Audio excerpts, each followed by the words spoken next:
Magandang hapon mula sa Pag-asa Weather Forecasting Center. Ito ng ating update sa magiging tayo ng panahon sa susunod na 24 oras. Sa kasalukuyan, tatlong sama ng panahon or mga weather systems ang ating binabantayan sa labas ng ating Philippine Area of Responsibility. Una, itong typhoon na malapit dito sa northern boundary ng ating PAR na may international name na Dolphin. Latest location kaninang alas 3 ng hapon, 825 kilometers north-northeast ng extreme northern Luzon. Itong bagyo na ito ang kasalukuyang nagpapalakas or humahatak ng ating habagat o yung southwest monsoon. And makikita natin dito sa ating latest satellite images, itong mga makakapal na kaulapan dito sa West Philippine Sea ay yung tinatawag po nating nimbus stratus clouds. Itong mga kaulapan na ito yung usually associated sa ating habagat. Makikita natin na yung mga kaulapan na ito ay nakakaapekto sa malaking bahagi ng Luzon, Visayas, maging dito sa western section ng Mindanao. Kaya sa mga lugar na ito, ay asan pa rin po natin na malalakas at tuloy-tuloy yung mga pag-ulan na ating mararanasan simula ngayong araw hanggang sa araw ng Lunes. Patuloy po tayo mag-monitor ng heavy rainfall warning issuances sa ating mga lugar, especially nga po dito sa mga lalawigan ng Ilocos Region, Benguet, Zambales, Bataan at Occidental Mindoro.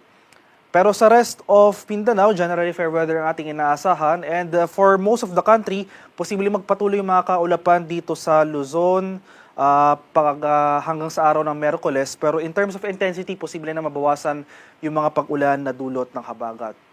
So dumako naman po tayo doon sa dalawa pang sama ng panahon within the vicinity ng ating PAR. So may isa pang bagyo, tropical depression, huling namataan kaninang alas 3 ng hapon, more than 3,000 kilometers east to extreme northern Luzon.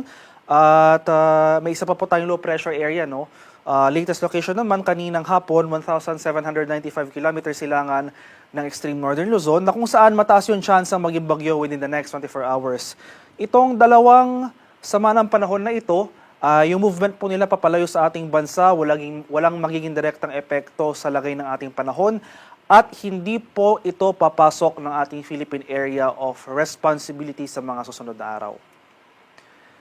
In terms naman of heavy rainfall, ito po yung ating latest weather advisory issued kaninang alas 5 ng hapon. No? So, posible tayo makaranas sa mga malalakas sa pag-ulan pa rin na dulot ng habagat, especially dito sa area ng Luzon and some portions ng Visayas.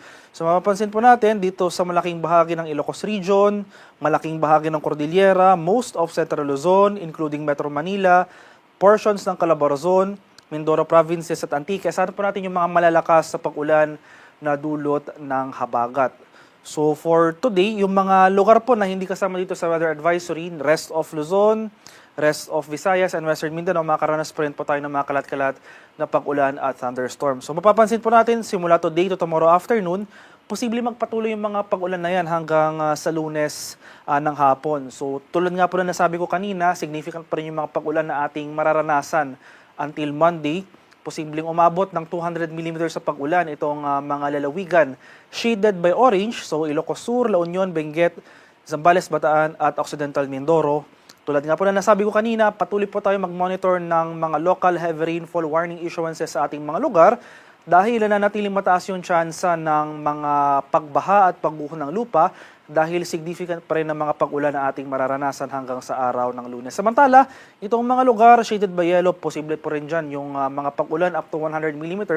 In terms of flooding, posible po yung mga localized flooding, especially sa mga low-lying o yung mga susceptible areas.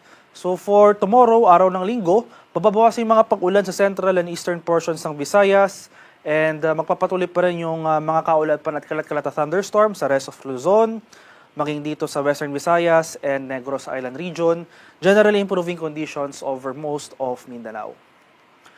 So for starting Monday afternoon to Tuesday afternoon, mapapansin po natin, no, malaki yung pinagbago, mababawasan na yung mga pag-ulan sa mga areas further inland dito sa Mainland Luzon area. Gayunpaman, posible pa rin umabot ng 200 mm sa mga pag-ulan dito sa Zambales at Bataan, 50 to 100 mm sa mga pag-ulan sa ilang areas ng Ilocos Region, maging sa Benguet, Tarlac, Pampanga, Cavite, Batangas, Occidental Mindoro at Antique. Pero mapapansin po natin yung mga lalawigan sa central and eastern portions ng Luzon, mababawasan na po yung mga pag-ulan na ating inaasahan dahil possible by this time, yung nagpapalakas ng ating hanging habagat o southwest monsoon na si Typhoon Dolphin ay hihina na prior or after its landfall dito sa eastern portion ng mainland China. So once na humina or once na maglandfall itong si Bagyong Dolphin and tuluyang humina, ay hihina na rin yung pagkarak dito sa ating southwest monsoon, hihina yung mga hangin ng habagat, so hihina na rin yung mga pag-ulan dito sa inland areas ng ating bansa. Gayunpaman, itong mga exposed na lalawigan, particularly over western Luzon, ay makakaranas pa rin ng pag-ulan hanggang sa Tuesday po ng hapon. Sa kalagayan naman nating karagatan sa ating sea condition, as of 5 p.m. ay nakataas pa rin tayong gale warning sa seaboards na extreme northern Luzon, particular na sa Batanes at ilang isla ng Babuyan Islands. Kaya sa ating mga kababayang mangingisda at may mga sasakyang pandagat over these areas, huwag po muna tayong pamalaot dahil makaranas tayo ng maalon hanggang sa napakaalong karagatan. At para naman sa ating 3-day weather outlook, so ano ba yung inaasahan nating panahon Monday onward? So kahit na humina yung epekto ng habagat, makakaranas pa rin tayo ng mga kalat-kalat na pag-ulan at thunderstorms over Metro Manila and most of Luzon. So Ilocos Region, Cordillera, Administrative Region, Central Luzon, Metro Manila, Calabarzon, and Mimaropa. Possible po hanggang sa araw ng Wednesday, may mga chance pa rin po tayo ng pag-ulan. Pero generally improving conditions na ating inaasahan over Bicol Region area.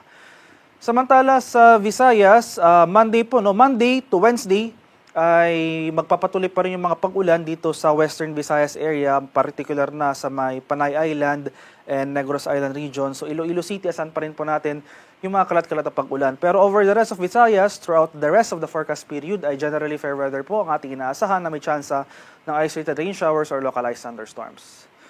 Monday to Wednesday, sa malaking bahagi ng Mindanao, wala naman po tayo inaasahang significant o yung mga sustained na pag-ulan. Nandiyan pa rin yung mga tsansa ng isolated rain showers or localized thunderstorms. Haring araw sa Kamaynilaan ay lulubog mamayang 6:23 ng hapon, sisikat naman bukas sa ganap na 5:41 ng umaga.